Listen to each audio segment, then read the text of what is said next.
Conjugare, Centro Português de Apoio à Pesquisa Científica e à Cultura. Acreditamos que as ciências e as artes mudam o mundo. O conhecimento transforma, e isso nos motiva. 13ª Jornada Virtual Internacional em Pesquisa Científica, com o tema Educação, Sociedade e Práticas Educativas. Olá, meu nome é Diego Cruz Argolo, sou professor de Biologia. Hoje estou como vice-diretor do Colégio Estadual Luiziana Filho. Moro em São Sebastião do Passé, Bahia, Brasil. E sou mestre em Educação e Docência pela Universidade Federal de Minas Gerais, Bahia, Brasil.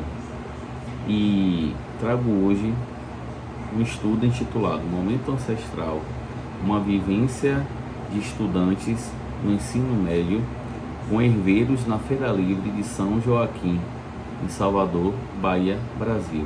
Então esse estudo foi realizado à luz do letramento racial crítico da autora, num diálogo com a autora Aparecida Ferreira, considerando as práticas dos herdeiros da Feira Livre de São Joaquim, em Salvador, Bahia, Brasil, que contribui para a manutenção dos rituais de banhos de folhas sacrais e medicinais dos terreiros de Candomblé.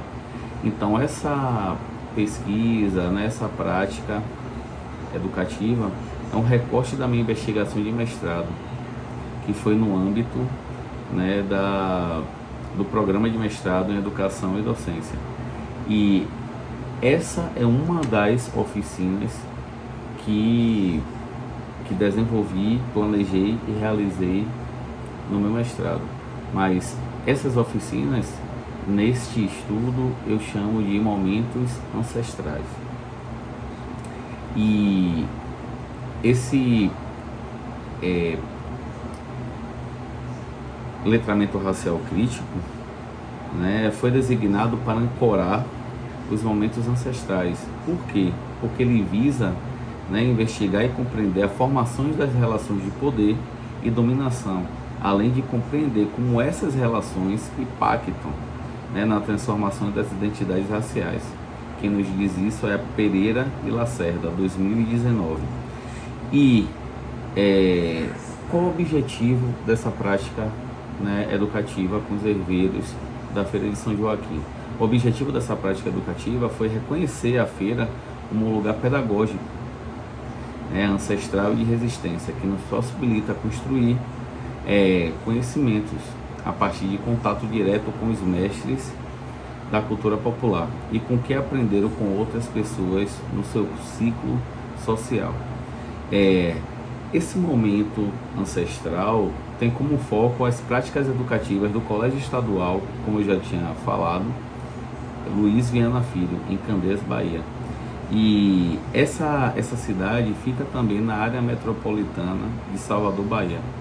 Então, essa prática educativa da Feira de São Joaquim e desses estudantes ficam em diálogo. O estudo abrangeu estudantes do ensino médio, da segunda série do ensino médio, com idades entre 15 a 22 anos, durante o turno da manhã. Segundo a Secretaria de Educação do Estado da Bahia, este colégio é considerado de grande porte, com aproximadamente 840 pessoas. A maioria desses alunos e alunas se declara como negros e negras. Parte deles vivem em vulnerabilidade social e insegurança alimentar e são de família de médio ou baixo poder aquisitivo. Quanto à religião, a maioria deles se declaram católicos, uma outra parte se declaram evangélicos e uma outra parte, que é pouco mais de 10%, declaram que não tem religião. Mesmo nesse estudo, não consegui identificar nenhum estudante de religiões de matrizes africanas. Sabendo que essas práticas de banho de folhas, elaboradas a partir de folhas maceradas ou fervidas, estão inseridas nos processos de identidade e de identificação né, interligadas às experiências de outros praticantes do terreiro no Zomaton Tatanzambi e na vida de outros estudantes, justificando assim a minha escolha. Então, o porquê eu escolhi trabalhar, né, investigar, realizar essa pesquisa com esses herveiros São Joaquim, porque eu também percebi que as pessoas utilizam, fazem uso desses banhos e também vão vão comprar essas folhas para realizar esses banhos nas feiras livres, principalmente na feira de São Joaquim. Durante esse processo de criação das oficinas de mestrado, que chamamos aqui de momentos ancestrais, elaborei com os estudantes as sequências, como eu já tinha falado. As atividades ultrapassaram os limites da escola, né? Não só ficou ali na sala de aula, ultrapassou esse limite, pois a cada instante surgiram novas solicitações de estudantes para vivências, né? E por essa razão, fomos até a feira de São Joaquim.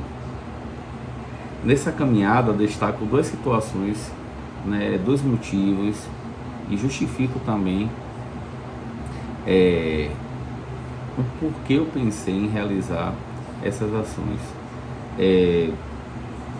Durante a aula, né, uma estudante me disse que seu avô era do Candomblé e tinha uma loja que vendia produtos ritualísticos relacionados a essa religião, principalmente diversos tipos de ervas, de benzeduras, chás e banhos.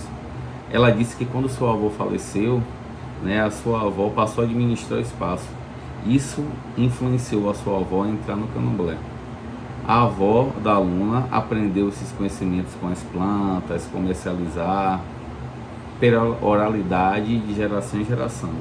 A família dessa aluna foi sustentada toda com o dinheiro das vendas das plantas e das ervas, né? No entanto, trouxeram muito preconceito para sua avó nessa comercialização, porque as pessoas começaram a discriminar a avó dela, começaram a praticar o racismo religioso. E aí a sua avó se afastou do Candomblé e se afastou também das vendas dessas ervas por causa desses ataques racistas. Ela contou que sua mãe condenava a sua avó, né, por comercializar esses itens religiosos. Né? Diante dessa situação, a avó decidiu fechar o negócio e, acreditando estar em erro e em pecado, afastou-se da religião, passando a frequentar a religião, a igreja evangélica. O que considero relevante é que essa estudante percebeu que a avó dela estava sofrendo racismo religioso, né? E percebi também que ela vivenciava o letramento racial, né? Começou a vivenciar o letramento racial porque ela já percebeu que sua avó sofreu o racismo religioso. Vale destacar também que os banhos sacrais ligados ao Candomblé combatem os desequilíbrios espirituais e do corpo. E essas duas formas, né, o corpo, a mente e espírito, estão entrelaçados na cosmovisão africana. E levando em conta nessa reflexão, percebi o silenciamento desses rituais, né, de folhas que acontecem também no meu ambiente de trabalho, no Colégio Estadual Luiziana Filho. E aí, esses motivos, com essa fala dessa estudante e percebendo que essas manifestações não estavam no currículo da escola, nem nas práticas pedagógicas da escola, né? Mesmo os estudantes fazendo uso desses banhos, mesmo estando esses banhos arraigados, né, na população, principalmente na população daquela escola, daquela região, mas essa manifestação não era abordada, né, na escola, e quando era abordada, era sempre de forma folclórica e pontual. É necessário, né, nesse sentido, enxergar o Colégio Estadual Luiziana Filho como um ambiente multicultural, composto por pessoas de diversas etnias, gêneros, idades, procedências e realidades socioeconômicas. Nesse contexto, eu me alinho a Relindes, né, Dalva de Assis, pois ela afirma através do seu pensamento que o ambiente escolar não estava em consonância. Por que o ambiente escolar não estava em consonância? Porque quando eu cheguei, né, percebi que essas manifestações culturais não eram abordadas, né? Então a lei 10.639 de 2003, essa lei que modifica, né, que altera a lei de diretrizes e bases da educação 93/94/96, né? Porque o que é que essa lei afirma? Ela torna-se obrigatória a inclusão do estudo sobre a cultura e a história afro-brasileira, né, e africana nas escolas públicas e privadas de todo o Brasil. A obrigatoriedade desses estudos, né? E o que essa lei fortalece? Fortalece o movimento negro, né? Fortalece a luta antirracista. E aí, em 10 de março de 2008, a lei 11.645, né, de 645 de 2008 aumentou, né, essa abordagem, porque além dos afro-brasileiros e africanos serem contemplados, né, com sua história, cultura, o estudo da história e cultura, os indígenas também entraram em 2008. Né? Então, essa lei 11.645/08/2008, o que é que vai acontecer? Além da história e cultura, o estudo da história e cultura afro-brasileira e africana, também entrou os indígenas. E eu vou falar só um pouco da minha fundamentação teórica, né, que quando eu falo em práticas, né, das manifestações culturais das religiões afro-brasileiras, eu falo de Nogueira, Diego de Oxóssi.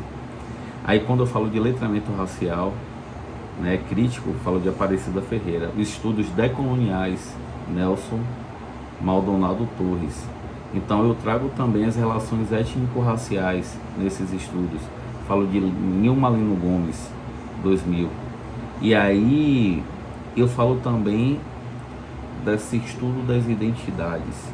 Então eu trago o Stuart Hall.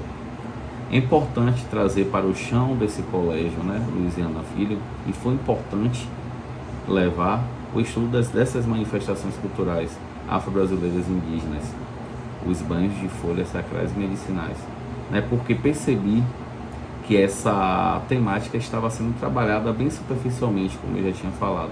Então foi bom eu trazer essa temática para a escola. Levando em conta o objetivo desse estudo, foi conduzido nessa perspectiva autoetnográfica. Então, falando da metodologia, falando da abordagem metodológica, eu trago a autoetnografia, que nada mais é do que ela foi mais adequada ao meu estudo. Eu trago essa autoetnografia da pesquisadora, professora, doutora pesquisadora Laureci Ferreira da Silva, 2017, né? Porque o professor ele atua simultaneamente como pesquisador e participante da pesquisa.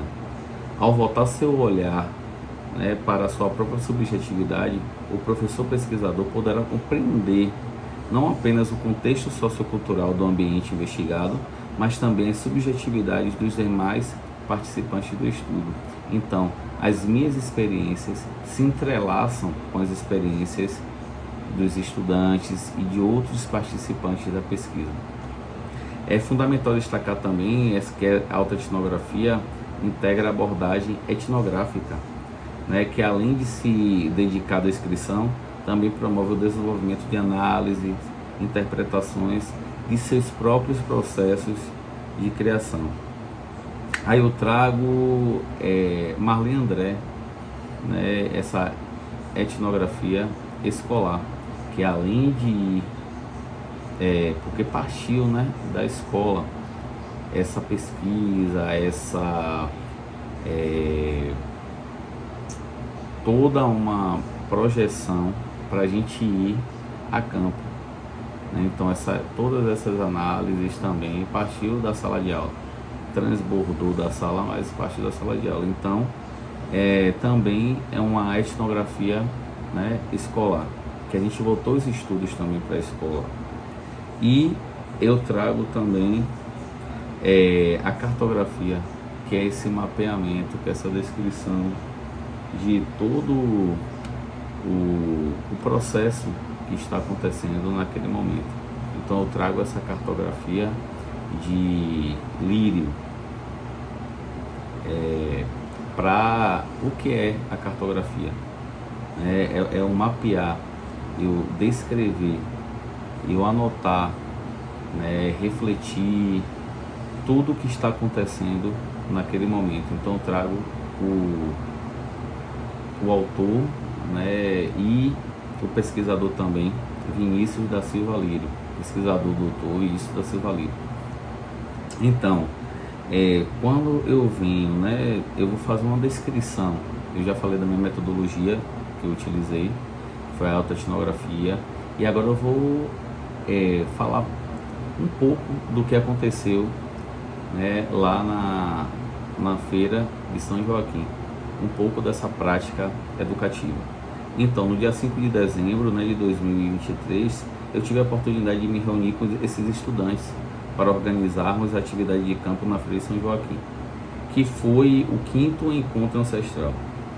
Durante esse encontro, esses estudantes assistiram um documentário chamado Arquitetura Feira de São Joaquim, né, que aborda o contexto socio-histórico-cultural da feira, né, desde sua origem até a atualidade.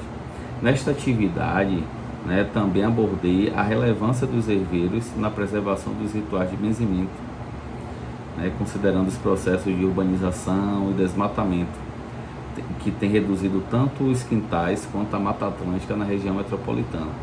E isso foi para planejarmos a ida à feira.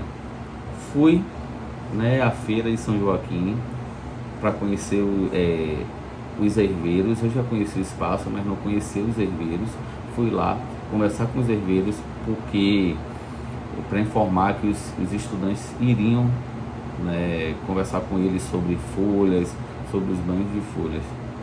E aí, no dia seguinte, levei os estudantes para a feira de São Joaquim, né? E aí, em 6 de dezembro de 2023, uma funcionária e eu chegamos na feira de São Joaquim, né? Nos dirigimos à barraca do herveiro MA, onde nos apresentamos, e os estudantes vieram logo atrás da gente. Eu disse a ele para compartilhar suas experiências conosco, né?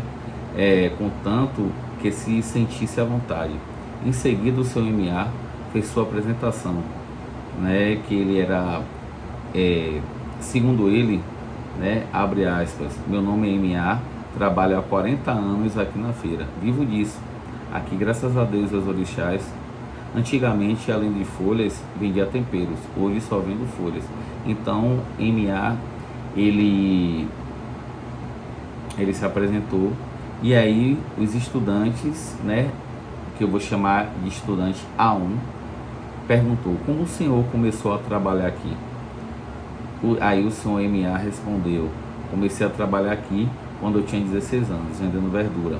Daqui desenvolvia minha família, aí eu fui vender, fui vendendo, eu aprendi com alguém.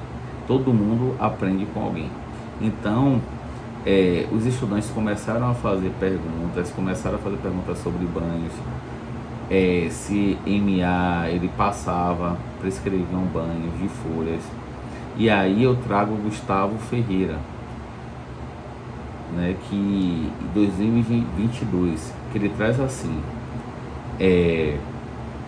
que ele relata que na Feira de São Joaquim acontecem importantes processos educativos, uma vez que as bancas de folhas, né, funcionam como espaços onde as pessoas trocam conhecimentos de maneira dialógica, dentro das práticas do dia a dia, como alimentar-se, trabalhar e cuidar. O ato de aprender e ensinar nesse contexto vai além da simples troca de informações. Segundo Gustavo, né, envolve também como essas informações moldam e transformam a percepção das pessoas. Além dessa prática, né, essa vivência com esses herveiros é para a vida toda. E o que acontece? Né? Qual foi o desfecho dessa nossa ação? Né? Essa ação educativa. A convivência com os herveiros e herveiras permitiu que esses estudantes e a mim refletirmos, né? Nós refletirmos sobre a degradação da Mata Atlântica e seu impacto na preservação dos rituais de benzimento, assim como nas religiões de origem africana que dependem dos recursos naturais desse bioma para sobreviver. Percebemos que a comercialização, né, dessas ervas representa uma forma de resistência contra a degradação ambiental quanto ao racismo religioso.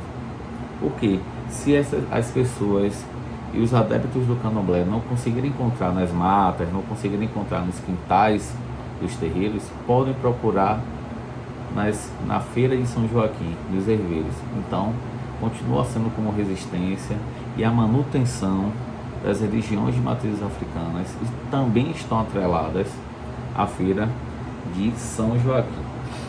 E aí, esses rituais locais ancestrais fortalecem a luta contra as tentativas incessantes dos racismos de silenciar a riqueza cultural das tradições afro-religiosas em várias esferas da nossa sociedade, incluindo nas escolas.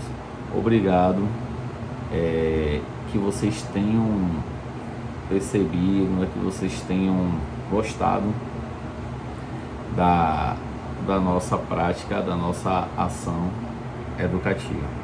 Muito obrigado. Realização: Conjugare, Centro Português de Apoio à Pesquisa Científica e à Cultura. Apoio: Editora Cravo. Inscreva-se no canal, comente, curta e compartilhe. Obrigado por assistir.